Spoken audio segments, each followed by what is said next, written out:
What's up, everyone? Matt Gajewski here. Back again, day two of our college football series. We are going team by team, trying to get through most of the teams in college football, certainly going to get through all the power conference teams. And we're going to break down their rosters, their schedules, recruiting, everything you need to know for the upcoming season, including transfers as they come through. It's still April 13th, so we don't have all the transfers just yet. Spring portal window is about to open, but we will be constantly updating with the tools we are using throughout the show. So you'll get a glimpse at those. Before we get started, new series here. So thank you if you've liked, subscribed, or left a comment. Comments are huge right now, not only for the channel, but looking for feedback on this series. If you think there's a way to make it better, I would love hearing it. So thank you if you've supported it anyway. All right, let's go behind the glass. We're going to talk Georgia, and we'll give you a little overview of last year and what to expect from coaching, recruiting before we get into the roster. So I'll remove myself from the screen so you can see all the 2024 stuff. Last year was a great season for Georgia till the very end.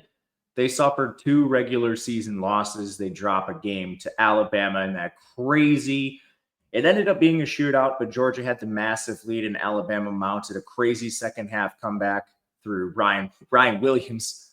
A lot of it. They dropped the game to Ole Miss in the regular season, which was a far less memorable game.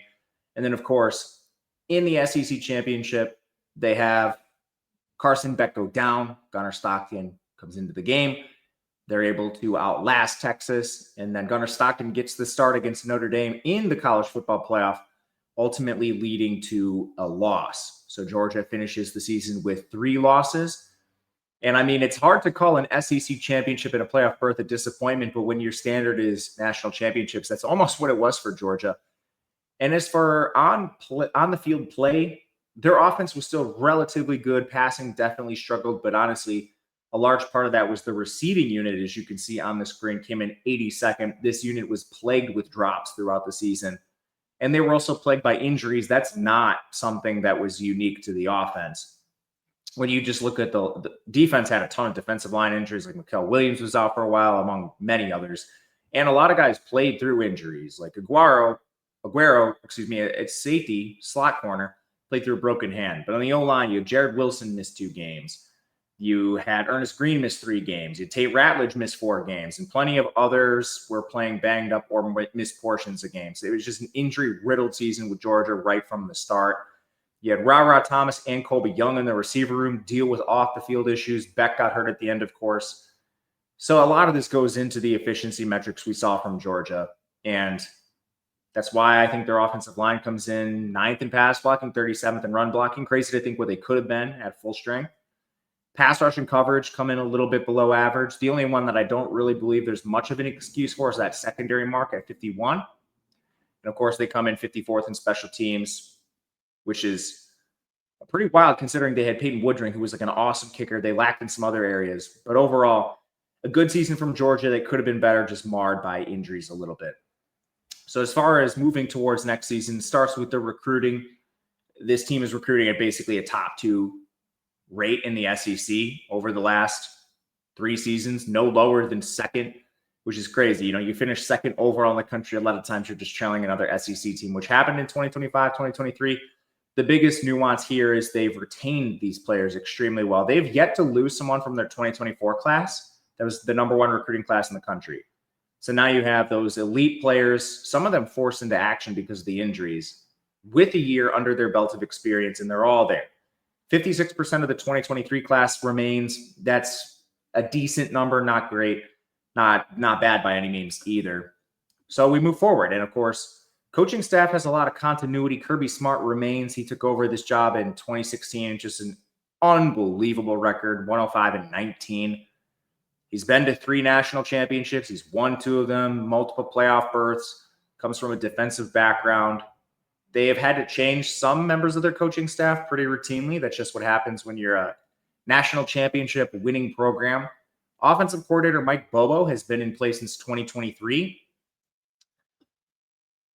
There are some questions with Mike Bobo that I have. I don't want to be super negative on the guy, but I mean, I can't really point to any successful coaching stint he's had since like the mid-2010s.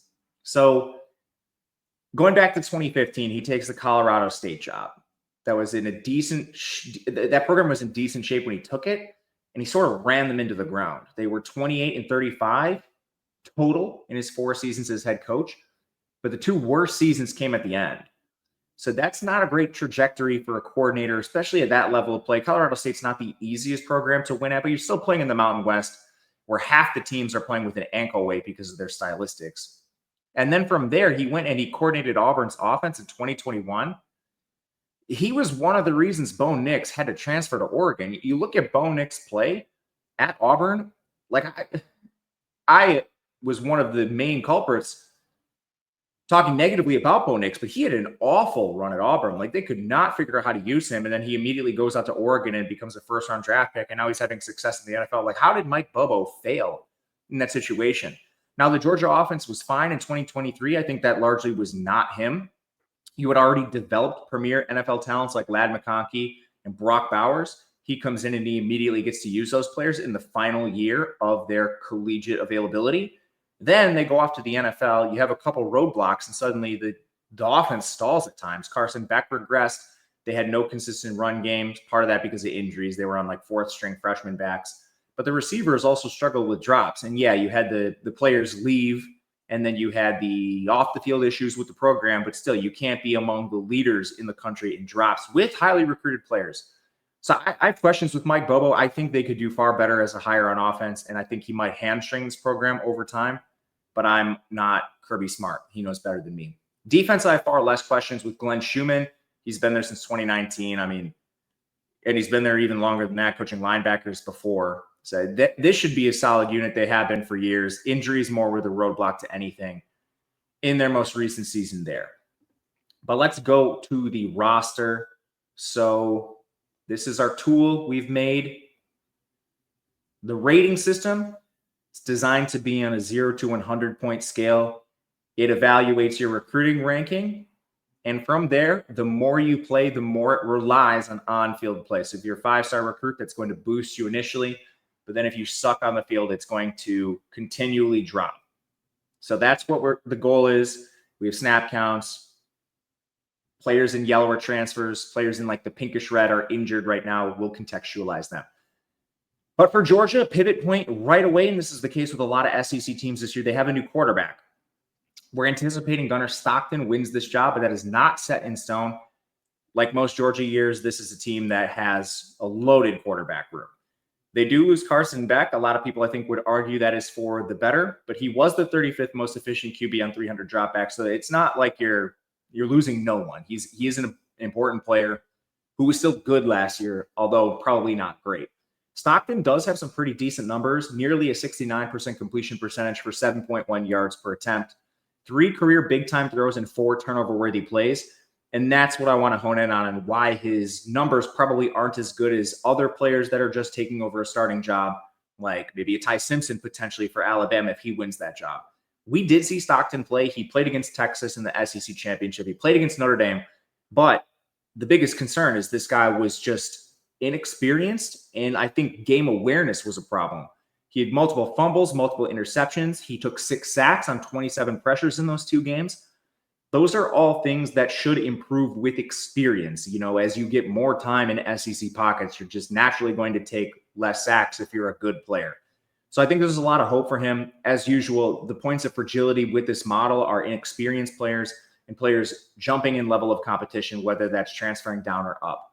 So yeah, Stockton doesn't have the best grade because he's been very turnover-worthy prone on a small sample, but the biggest jumps in growth you generally see are from younger players that are now taking over as starters in their second year, first year, whatever it may be. If it doesn't work for whatever reason, Ryan Puglisi is a 2024 4-star. He's another elite recruit with this program. The only thing on this too deep, their incoming freshman, Montgomery, he tore his ACL in August. Unlike most situations where you bring in a 4-star, I think there's almost no chance you see Montgomery play this year. He's probably not even going to be ready for the summer after he tore that ACL in August. The backfield still deals with some problems. Last year, they had not only Trevor Etienne, who's gone now. He went down with injury, but Branson Robinson and Roderick Robinson both barely played due to injury. They're still not playing in the spring. And these aren't very experienced players. They're high recruits, but they've both been banged up throughout most of their career. If we get full strength Branson Robinson and Roderick Robinson, these are 2 sizable backs, like definitely profile as feature backs for this team. It's just I'm not sure what you're getting out of them at this point. They've spent most of their careers at Georgia rehabbing, so you don't build as much strength. You're not developing as a player. They're not even on the practice field most of the time. I think Georgia is probably putting the hopes of this franchise in the hands of Nate Frazier, who came in and played excellent as a four-star freshman last year. He had to get on the field for 290 snaps, and he's a player that has excellent size and efficiency.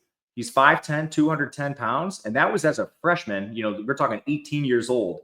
He comes into the SEC, averages over 5 yards per carry, catches 12 passes. Now he's been in the weight room for an extra year. He showed the ability to handle large workloads, 20 touches in 3 games. Again, that was out of necessity. So you do have just a solid foundation, and then what you can get out of Branson and Roderick Robinson, I think, would be a boost. And it gets deeper than that. Say Branson and Roderick end up struggling or not developing like you think they do because of injuries. You still have Chauncey Bowens. You still have Dwight Phillips. They have an incoming freshman, Bo Walker. And all those players can help. We're talking elite recruiting pedigrees across the board. Bowens is a very strong prospect. 5'11", 225 pounds. This is a track state qualifier in the state of Georgia.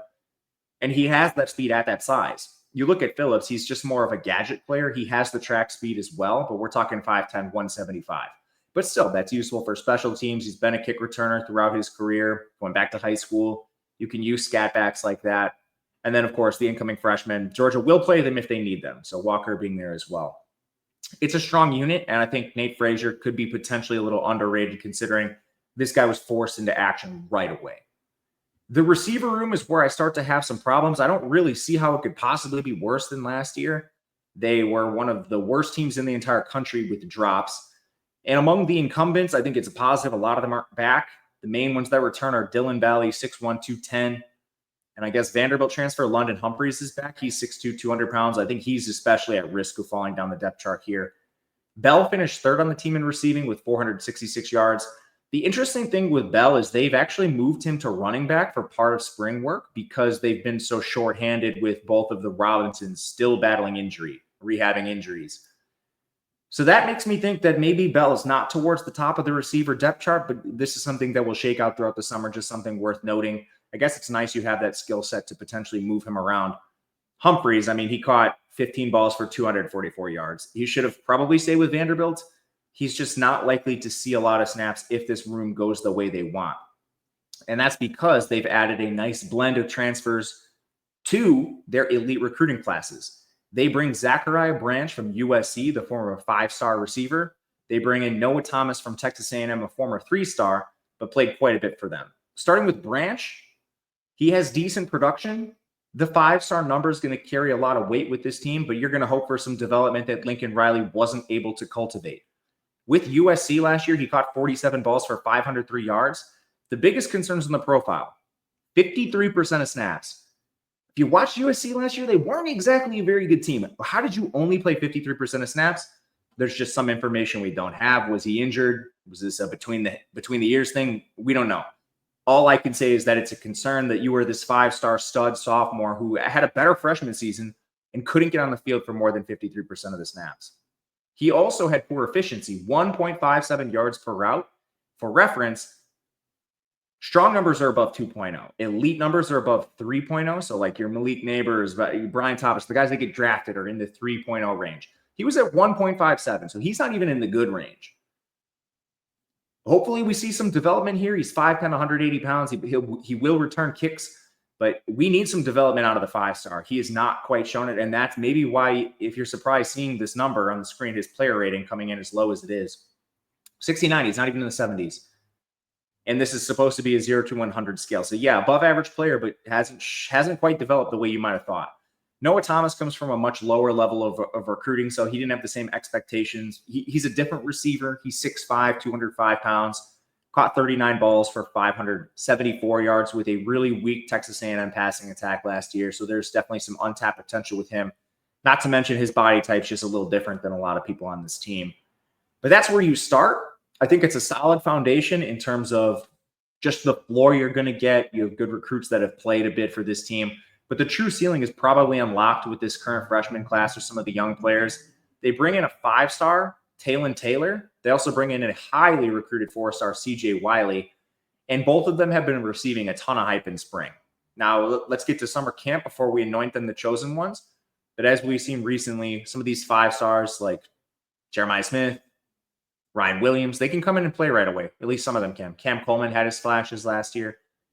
And if you get one of those players and they can beat out, like a Dylan Bell, all the better for your Georgia passing attack. Still at 4 stars behind them. Nitro Tuggle, he's suspended, but he's a former 4-star. Kobe White, former 4-star. Tyler Williams, Thomas Blackshear. And I guess I didn't even mention Kobe Young is back, allegedly. He's cleared from his off-the-field problems. Didn't play last year, but previously the Miami transfer caught 47 balls for 563 yards. That was in the 2023 season. He's 6'3", 215, was efficient when he did so. I've kind of been just considering what Kobe Young gives you as a bonus. Now we're a year removed from football. But as we get closer and closer to the season, it appears he's going to be back, which certainly helps the program. Tight end. Without Brock Bowers, we saw this position really take a step back. Oscar Delp, who had been pretty solid to start his career, took a huge step back last year. Lawson Lucky did the same. These are 2 former 5-stars with decent size. We're talking 240 pounds for these guys. Both of them were below average overall. Lucky did lead the group with 348 receiving yards. Delp came in at 248, but both of them had poor blocking metrics. Just looking at overall like blocking efficiency, missed blocks, Ben Yurosek led the group. Ben Yurosek basically played wide receiver with Stanford and transferred to Georgia for a year. So like your players that are supposed to be better 2-way tight ends getting beat out by Yurosek is a concern for me. And again, a lot of this comes back to like, what is Bobo doing with these players? What are the position coaches doing? I'm just not sure. Behind Delp and Lucky, you do have 4-star Jaden Riddell from 2024. A couple highly recruited freshmen coming. Elias Williams is a 5-star this year. Ethan Barbour is a 4-star this year. Freshmen rarely contribute at this position, but perhaps like just being a 5-star is better than what they put on the field. Expecting a rotation again, and year-over-year growth is going to be important here because we didn't see enough of it out of this position last year. Offensive line. A lot of experience comes back, and that's because this unit was so hurt. They do technically lose 4 starters, but they do have plenty of experience because of those injuries. Left tackle should be former 5-star Monroe Freeling. They're switching their tackles for some reason. This has been something that happened late last year because of injury, but now we've actually seen them continue this in the spring. Like Freeling has played a lot of right tackle in his career, but I mean, it does kind of make sense to move him over to the blind side. He's led the team in pressures allowed.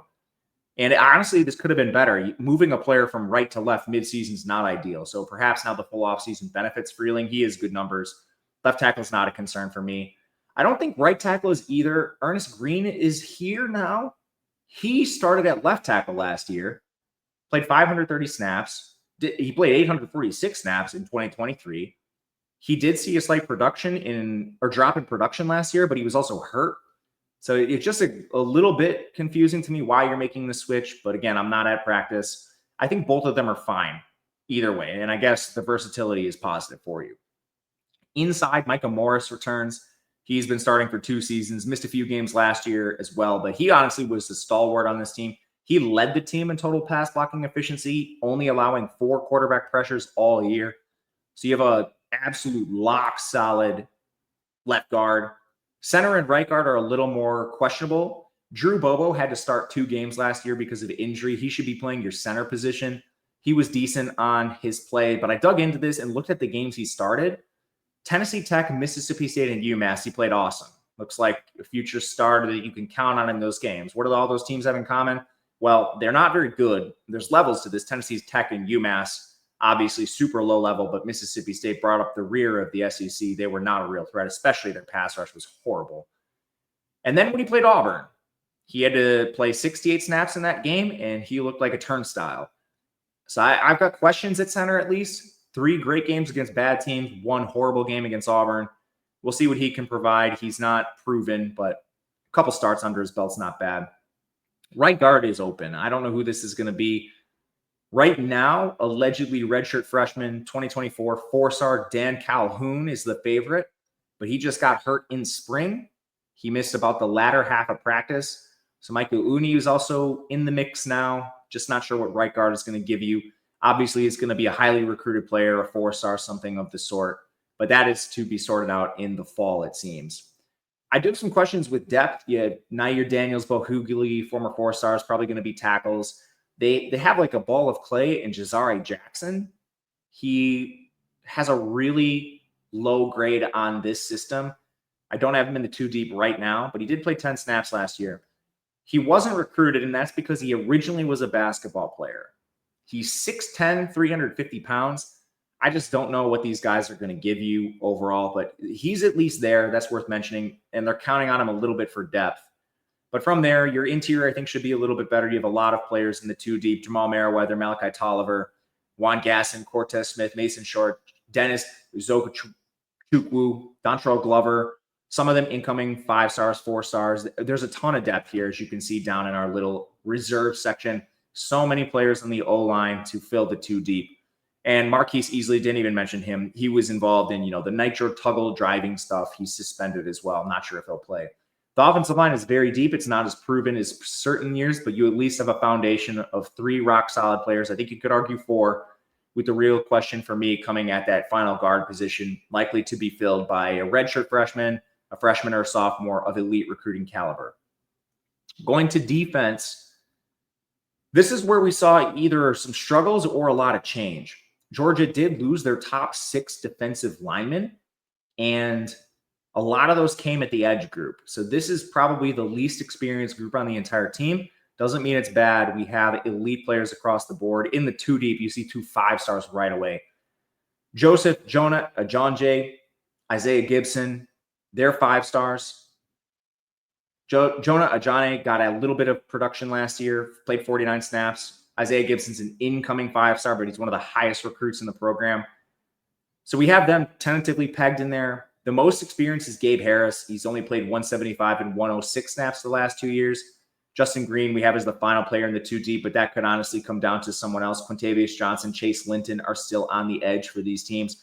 Former 4-stars and incoming 4-stars for this unit. Just wildly unproven. They lost a lot of production from this group from last year's team, including Michael Williams, who was injured for a lot of the year. But, I mean, it's Georgia. You're going to reload. The coaching of the edge group has not been a problem historically. This is not the position I have the most questions on defense. That would be the secondary, to get ahead of ourselves. Defensive tackle has a lot more stability.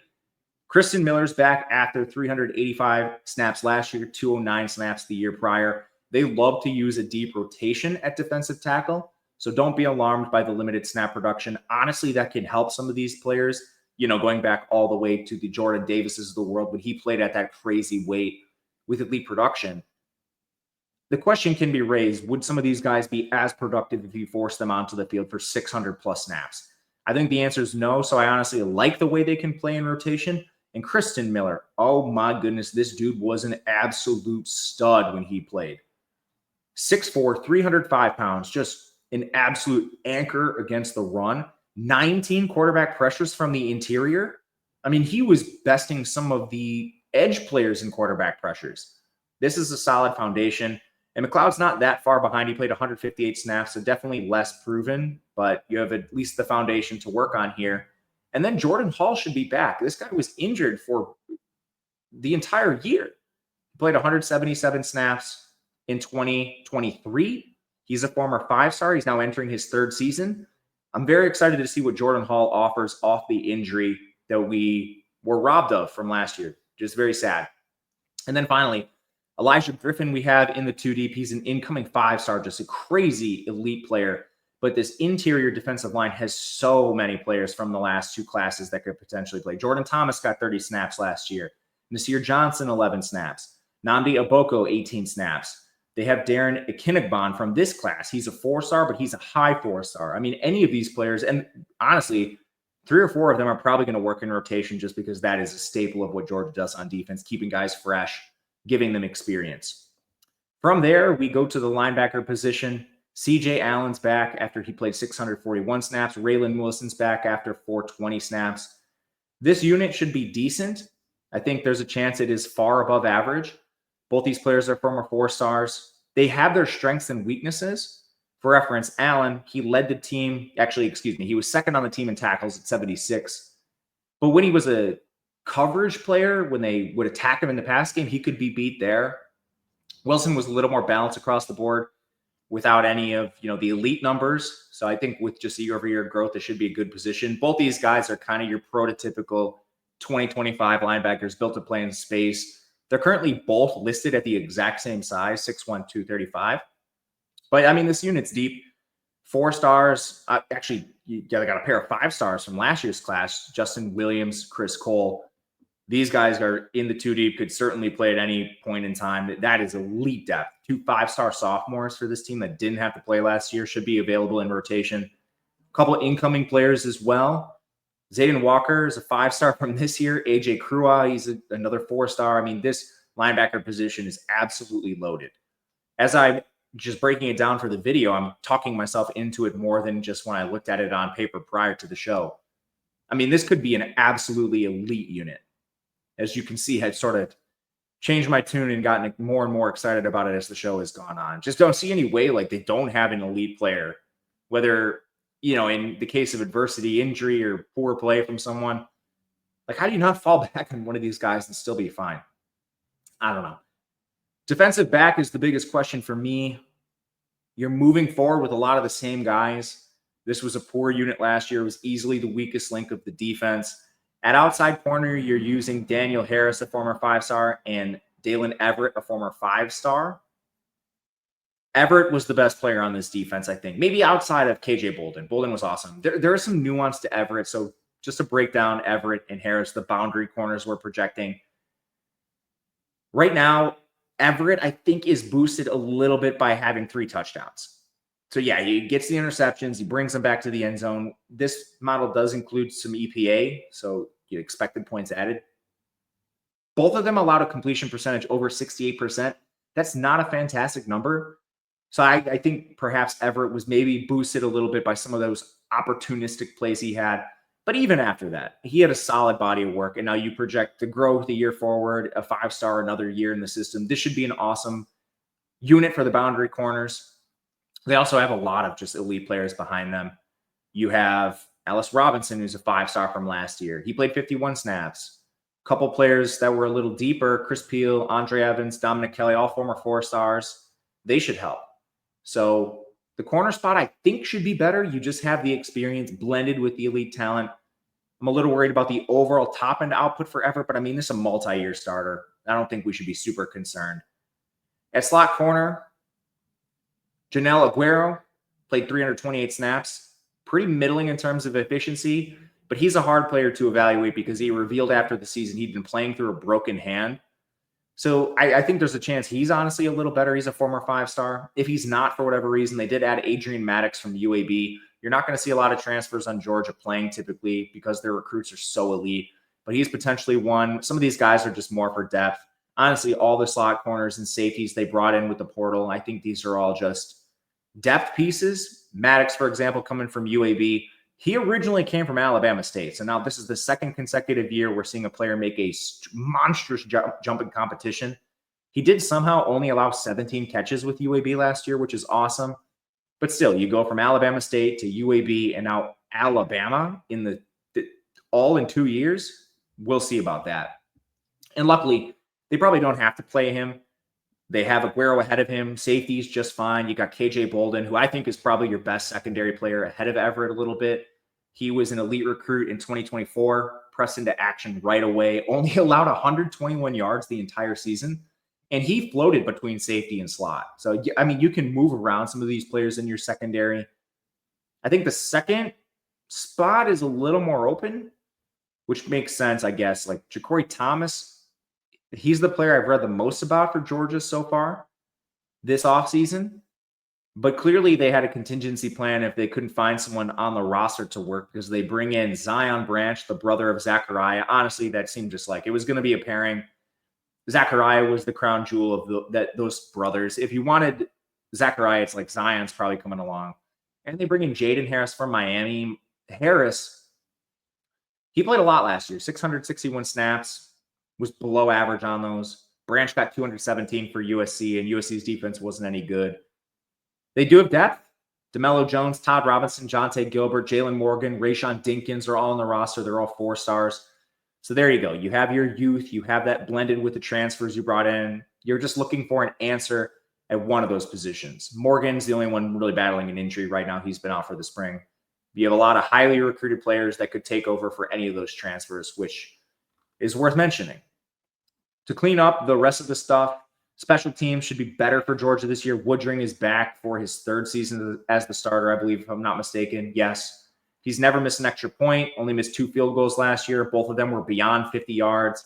He was the 8th most efficient kicker in the entire country. Special teams should be absolutely loaded for Georgia. Yeah, I mean, you've got guys like Branch and Bell to work on kick returns and stuff. That's solid. The rest of what you're seeing on the screen, here's the incoming transfer portal for this team. As you can see, Georgia's not been very active in this area. They don't need to be. Their recruiting is so good.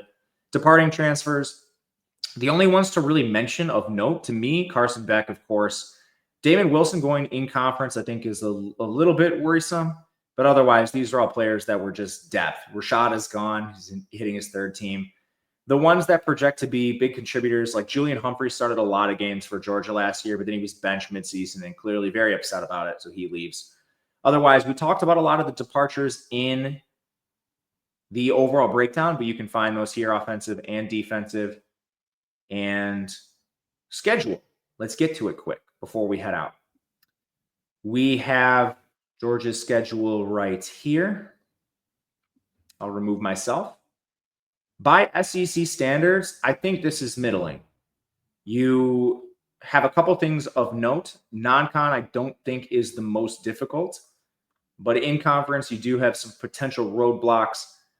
They do have to play the top 2 SEC teams. That's not great. The benefit is you get them at home. So these, and one of them comes after a bye. You have Alabama after the week 4 bye. Texas comes in week 12 after Mississippi State. So it's not the worst time to face either of those teams. The other thing to note is Tennessee, or excuse me, we're going to talk about Tennessee. Georgia does not have any bad road trips, really. I mean, a lot of them are in state. One of their road games is a neutral site game against Georgia Tech. They're always playing that at Mercedes-Benz. You have to go to Mississippi State, Auburn being far tougher there. Tennessee, who knows what's going on with that team. So you don't have any hard road trips. Again, non-con is Marshall, Austin Peay, Charlotte, and Georgia Tech. Georgia Tech is up, but I mean, that shouldn't be the most difficult game on the schedule. And from there, we mentioned Texas and Alabama are there, but who else are you really worried about? Florida should be very good. Auburn should be pretty good. That's on the road. But otherwise, Mississippi State's at the bottom. Ole Miss is going to have to reload a lot. Kentucky's at the bottom of the conference. Tennessee's a disaster right now. This should be a pretty good setup for Georgia. The only concerns I really have is I do think this team is behind a couple teams in the SEC. We have a lot of tabs at the bottom. You can find where they rank overall. Georgia comes in, the overall power ranking of 62.2. That is 4th in the SEC. We already broke down Alabama. That video is available. This is an awesome roster loaded with returning talent. Texas A&M and Texas will get to both of them. But Georgia, they just have some holes. It starts at quarterback. And a lot of it, honestly, is just the offense. Under Bobo, how does this team actually put it all together? Largely inexperienced at the skill position players. They had to paper over some of them with transfers. Offensive line had a lot of issues with injury last year. How does it all come together? Of course, this team has a ceiling higher than just about anyone in the conference. If you just look at the overall starters, they're tied for 3rd with Texas. But a lot of it's going to come down to Stockton, who plays quarterback, and how they can put all of that together for the Bulldogs this year. But leave feedback if you have it. Went a little long. We will continue this series probably tomorrow. Until then, thank you for watching. We'll see you again next time.